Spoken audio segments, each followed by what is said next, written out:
The original DA on the case, George Barnhill, chose not to prosecute the father and son duo, Greg and Travis McMichael, who chased down and murdered Ahmaud Arbery in cold blood while he was jogging, because he believes their actions were in accordance with his interpretation of the law, even saying that it was actually Ahmaud who instigated the attack. Yeah, you heard that right. The guy who was chased down by two vehicles, finding himself in a situation with two crazy gun-toting white guys, finding himself on the business end of a shotgun? How the hell did he instigate that? You may have seen this in a letter written by DA Barnhill to local police. He actually defends his position on the case and attempts to discredit Arbery by saying, quote, "Arbery's mental health records and prior convictions help explain his aggressive nature and his possible thought pattern to attack an armed man," which is pretty much saying it's his own damn fault he got shot.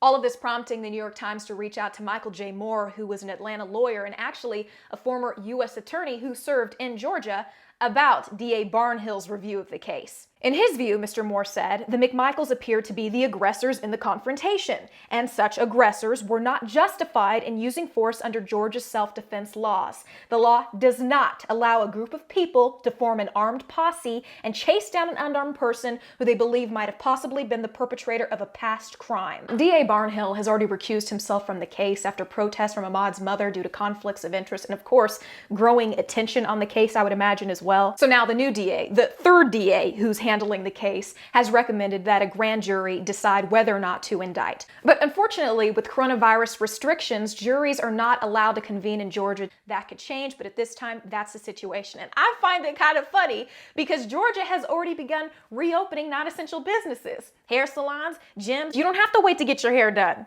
but you have to wait for justice. We know what would happen if the roles were reversed. No, excuse me, if the races were reversed. If the McMichaels were black, if Ahmaud was white. We know that the McMichaels would have already been in jail. Forget the jury, forget the coronavirus, you're going straight to death row. Oh, and that's if you're lucky, because usually what happens when the cops get to the scene, you get shot and killed on the spot.